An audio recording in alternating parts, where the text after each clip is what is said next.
Hello, welcome back to our channel talk times. ഇന്ന് വന്നിട്ടുള്ളത് നമ്മുടെ തൊട്ടടുത്ത അമ്പലമായ തറക്കിമീത്തൽ മുണ്ടയാമ്പറമ്പ് ഭഗവതി ക്ഷേത്രത്തിൽ മണ്ഡലമാസം ആയതുകൊണ്ട് എല്ലാ ദിവസവും തുറക്കും. ഈ മാസാവസാനം അടിപൊളി ഉത്സവം ഉണ്ട് കേട്ടോ. അപ്പം അതിൻ്റെ ആരംഭമായിട്ട് 1-ാം തീയതി ഞായറാഴ്ചയായിരുന്നു. അപ്പം ഞാൻ കുറേ ദിവസമായി വീഡിയോ എടുത്ത് വെച്ചിട്ട് ഞങ്ങൾ സന്ധ്യയായപ്പോൾ അമ്പലത്തിൽ പോയി. നല്ല പരിപാടി ഉണ്ട് കേട്ടോ. മണ്ഡലമാസം എല്ലാ വർഷവും അങ്ങനെയാണ്. എല്ലാ ആഴ്ചയും വെള്ളിയാഴ്ച ശനിയാഴ്ചയൊക്കെ ആയിട്ട് കലാപരിപാടികളൊക്കെ ഉണ്ടാകും. ഇന്ന് ഞായറാഴ്ചയാണ് തുടക്കം. ഒരുപാട് ജനം ഉണ്ടായിരുന്നു കേട്ടോ. ഞങ്ങൾ സന്ധ്യ ആകുമ്പോഴത്തേക്കും പോകണമെന്ന് വെച്ചു. ശകലം ലേറ്റായി, ഫുള്ളാളായിപ്പോയി. അത് കഴിഞ്ഞ് ഞങ്ങൾ ഓഡിറ്റോറിയത്തിലെത്തിക്കഴിഞ്ഞപ്പോഴത്തേക്ക് ഒരുപാട് ജനമായിരുന്നു. അവിടുന്ന് നമ്മൾ അമ്പലത്തിൻ്റെ മേലെ പോയി തൊഴുത് കുറച്ച് നേരം അമ്പലത്തിൻ്റെ അവിടേക്ക് ഇരുന്നു. അത് കഴിഞ്ഞിട്ട് ഞങ്ങൾ താഴേക്ക് പോന്നു കേട്ടോ. ഇനിയിപ്പം എല്ലാവരും അവിടെ ഇരിക്കുന്നുണ്ട്. അതുകൊണ്ട് നമുക്ക് കാണാനൊന്നും പറ്റുന്നില്ലായിരുന്നു. പിന്നെ താഴേക്ക് വന്ന് ഞങ്ങളൊരു തൂണച്ചേരയോടെ നിന്ന് കേട്ടോ. അപ്പം അങ്ങനെ കുറച്ച് 1-2 ഡാൻസൊക്കെ കഴിഞ്ഞ് കഴിഞ്ഞപ്പം കുറച്ച് വിശിഷ്ടാദികൾ വന്ന് എന്തോ തിരക്കും കൊണ്ട് മെമ്പർമാരൊക്കെ ഫ്രണ്ടിൽ നിന്ന് ഏറ്റുപോയി. അപ്പം ഞങ്ങളവിടെ ചടിക്കറിയിരുന്നു കേട്ടോ. അങ്ങനെ ഇവിടെ പരിപാടികളൊക്കെ നടന്നുകൊണ്ടിരിക്കുകയാണ്. കൈകൊട്ടിക്കളി കുറച്ച് പരിപാടികളൊക്കെ ആദ്യം നടന്നു കഴിഞ്ഞു. അപ്പോൾ ഇതെനിക്കിഷ്ടപ്പെട്ട അടിപൊളി കുച്ചിപ്പുടിയായിരുന്നു. അപ്പോൾ അതിൻ്റെ കുറച്ച് വീഡിയോസ് എടുത്തു. ഇനി ഇതിങ്ങനെ നമ്മുടെ വീഡിയോയിൽ കോപ്പറേറ്റ് അങ്ങനെ എന്തെങ്കിലും വരുമെന്ന് അറിയത്തില്ല. നമ്മൾ കണ്ടു കേട്ടോ. നല്ല അടിപൊളി കുച്ചിപ്പുടിയായിരുന്നു.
അങ്ങനെ ഒരുപാട് പരിപാടിയൊക്കെ കണ്ടിട്ടോ. മോഹിനിയാട്ടം കണ്ടു, കുച്ചിപ്പുടി കണ്ടു.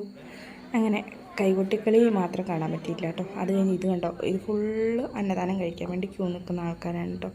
അപ്പം ഞങ്ങൾ പരിപാടി തീരുന്ന വരെ ഇരുന്നു. മറ്റേ ഇങ്ങനെ ക്ലാസിക് ഡാൻസും കാര്യങ്ങളൊക്കെ ഉള്ളപ്പം എനിക്കതൊക്കെ കാണാൻ ഭയങ്കര ഇഷ്ടമാണ്. പക്ഷേ ചേട്ടയൊന്നും ഇങ്ങനെ ഇരിക്കാറില്ല കേട്ടോ. അപ്പോൾ ഇപ്രാവശ്യത്തെ പരിപാടി എന്തായാലും സൂപ്പറായിരുന്നു. കണ്ടു കഴിഞ്ഞാൽ നമുക്ക് എണീറ്റ് വരാൻ തോന്നില്ല. അതുകൊണ്ട് എന്നാ തോന്നുന്നു മുഴുവൻ കഴിയുന്നവരെ ഇരുന്നേ. അത് ഞങ്ങൾ പിന്നെ ചോറ് വയ്ക്കാൻ അന്നദാനത്തിനൊന്നും നിന്നില്ല. കുറേ സമയമായി, ഒരുപാട് ജനമുണ്ട്. അപ്പോൾ എന്തായാലും തിരക്കായിരിക്കും. ഇപ്പോൾ പിള്ളേരും കൊണ്ടൊന്നും നടക്കില്ല. അപ്പോൾ അതുകൊണ്ട് ഞങ്ങൾ അവിടെ നിന്ന് പോന്നു കേട്ടോ. അവിടെ നിന്ന് വെറുതെ പോരാൻ പറ്റുമോ? കുറച്ച് കടയൊക്കെ ഉണ്ടായിരുന്നു. അപ്പോൾ അവർ ചുമ്മാ പോരില്ല. എല്ലാവർക്കും ഐസ്ക്രീമായിരുന്നു വേണ്ടത്. പക്ഷേ എല്ലാവർക്കും കഫക്കെട്ടും ചുമയും പനിയും അങ്ങനത്തെ ഓരോ കാര്യങ്ങളൊക്കെ ആയിരുന്നു. അപ്പോൾ അതുകൊണ്ട് അവരെയൊക്കെ പറ്റിക്കാൻ വേണ്ടി സജേഷേട്ടായി എന്തോ സംഭവം മേടിച്ചു. ഇന്നാടി എന്ന് പറഞ്ഞിട്ട് അച്ഛൻ ഇന്നാ ഗ്രീഷ്മയ്ക്ക് ഇന്നാന്ന് പറഞ്ഞിങ്ങനെ ഞങ്ങൾക്ക് കവറിൽ നിന്ന് തരുമ്പോൾ ഞങ്ങൾ വിചാരിച്ച് തിന്നാനുള്ളതാണ്. കുരുത്തം കൊണ്ട് വാരിയിട്ടില്ല കേട്ടോ. പക്ഷേ അത് നിലത്തെറിഞ്ഞ് പൊട്ടിക്കുന്ന പടക്കമായിരുന്നേ. അപ്പോൾ അങ്ങനെ പിള്ളേർക്കത് ഭയങ്കര സന്തോഷമായിരുന്നു. വരുന്ന വഴി ഞങ്ങൾ വണ്ടി നിർത്തിയിരിക്കുന്നിടം വരെ നടക്കുമായിരുന്നു. അപ്പോൾ ആ വഴി മുഴുവൻ പടക്കം പൊട്ടിച്ചുകൊണ്ട് വരലായിരുന്നു കേട്ടോ പരിപാടി. അതവിടെ ഒരു കുഞ്ഞുകുട്ടി ബലൂണുണ്ട് മേടിച്ചിട്ട് തട്ടുന്നുണ്ട് കേട്ടോ. ഒരു രസമാണ് കേട്ടോ. എല്ലാവരും കൂടെ അമ്പലത്തിൽ പോകും, ഉത്സവം കൂടുക, ഇങ്ങനെയൊക്കെയാണ്. നിങ്ങൾക്കും പണ്ടിലും അടിപൊളിയായിരുന്നു. ഞങ്ങൾ കസിൻസ് എല്ലാവരും കൂടി പോകും. നല്ല സൂപ്പറായിരുന്നു.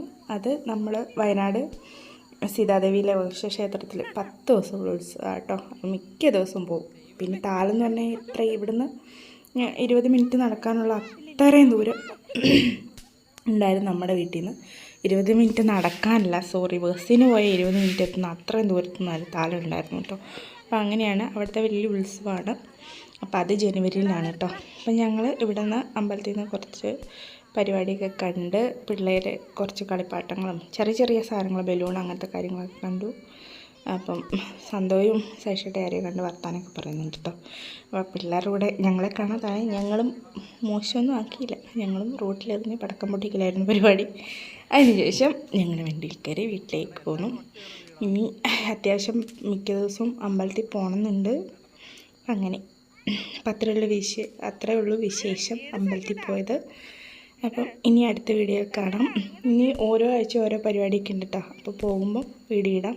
കണ്ടോ, ആവേശപരമായ പടക്കം പൊട്ടിക്കലാണ് നടക്കുന്നത് കേട്ടോ. നിങ്ങൾ സൗണ്ട് കേൾക്കുന്നുണ്ടെന്ന് അറിയത്തില്ല.